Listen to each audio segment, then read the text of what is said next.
I was 27 when I met the love of my life, and 30 when I married him. It was a beautiful ceremony. Everybody said so. A match made in heaven, they called us. Then Catherine was born, 3 years later, and everybody said she was the prettiest little girl they'd ever seen. She was too. She had wispy light brown hair and big bright blue eyes.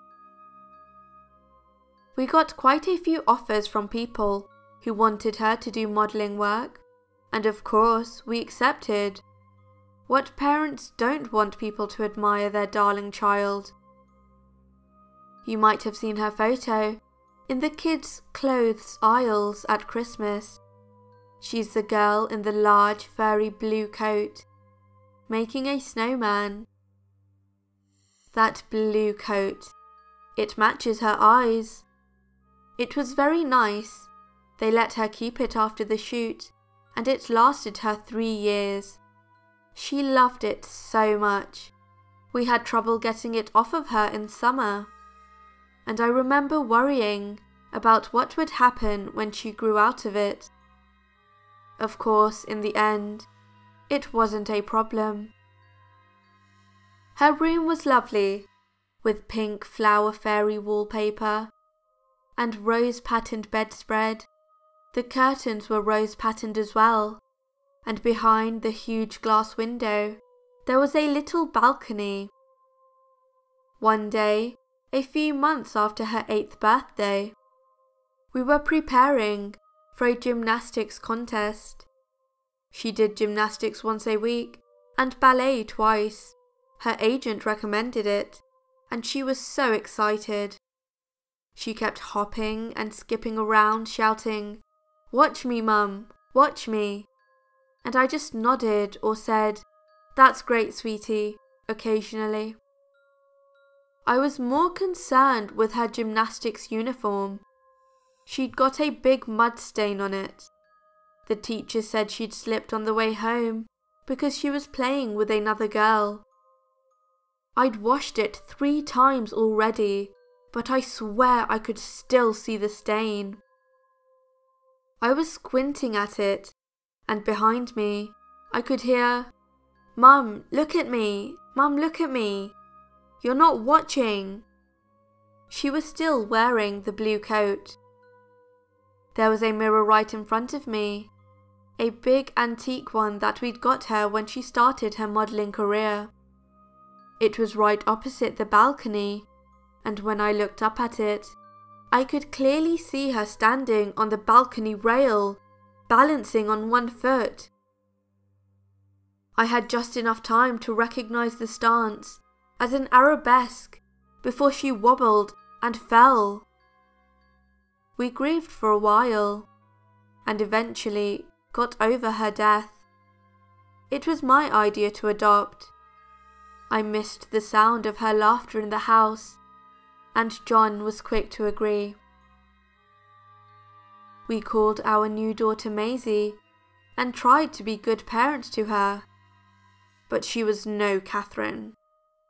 She was a loud baby for one thing. Catherine had always been fairly quiet, but Maisie seemed to have constant bouts of colic. She was ugly too. Her nose was snub enough that it was almost a snout, and her teeth stuck out. Her ballet and gymnastic teachers reported that she had no sense of balance, and a modelling career was out of the question. Not least because she always blinked whenever she had her photo taken. At the school, they said she was very bright. It's true, she always had her nose buried in a book. But they said she didn't socialise much. Catherine had always been very popular. She was naughty as well. I remember when she was 5 and we tried to get her to wear the blue coat. True, a bit of blood had gotten on it when Catherine fell, but I'd washed most of it out. There was really no need for her to whine about it so much. We ended up having to hold her down to get it on her. We told the teachers she'd got the bruises from falling down the stairs. When we asked her what she wanted for her 8th birthday, she told us she wanted to change the wallpaper in her room.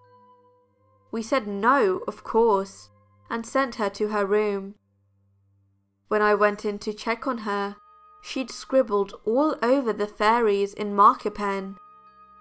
I don't know what happened next, but all of a sudden, Maisie was cowering in the corner clutching her eye.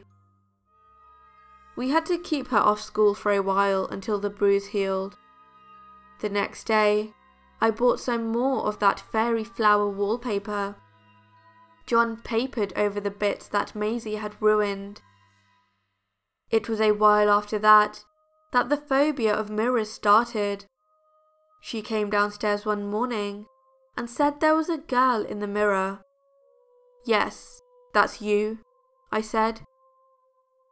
"No, it isn't," she said, looking really scared. "It's not me. She keeps saying horrid things to me. She says I'm nasty and worthless and nobody likes me. And that soon, she's going to take me." Who'd have thought that two girls the same age could be so different? One was so fearless that she ended up dying while playing. The other so cowardly that she was scared of her own reflection. After that, Maisie's behaviour became intolerable. She refused to go near anything reflective, which meant no metal cutlery or looking in shop windows, and every morning we went to her room to find out that she'd covered Catherine's mirror with her bedsheets. "It's scary," she said. "I can't sleep." She started wetting the bed every night and just cried when we shouted at her. We were good parents. We sent her to a therapist. He diagnosed her with low self-esteem and an overactive imagination and suggested we play with her more. The problem was she didn't want to play. She just wanted to read. It was John's idea to lock her in the room with the mirror. "If she sees there's nothing to be scared of," he said, "she won't be scared."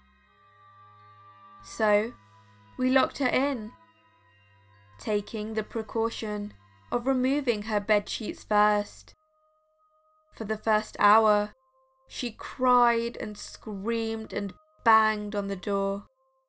But after a while, she went quiet. We opened the door and found her sitting in front of the mirror. Or at least, we thought it was her. It was only when she ran towards me and hugged me that I realised it was Catherine. Dear, sweet Catherine, back from the dead. As I hugged her tight, I looked over her head to the mirror, and I thought I saw something move. Catherine looked up and gave me one of her adorable smiles, as I realised that it was Maisie in the mirror. She was standing behind the glass, banging on it with her fat fists, tears streaming down her cheeks, and her breath fogging up the glass as she silently screamed. The bedsheets were just outside the door. Together, me and Catherine covered the mirror. "We're moving tomorrow. John's got it all figured out. We'll stay in hotels until we can sell the house, and then we'll move to somewhere where nobody knows us. I've promised Catherine a whole new room, and I guess we'll need to get her a new mirror as well, now that we've smashed the old one."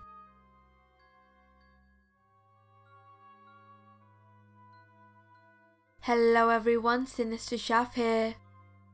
This story was The Girl in the Mirror by Cheeseanonioncrisps. Thank you for letting me narrate your story. If you enjoyed the video, then please like and subscribe if you have not done so already. Also, if you can, share this video with your friends. Thank you for watching, and, as always, stay sinister.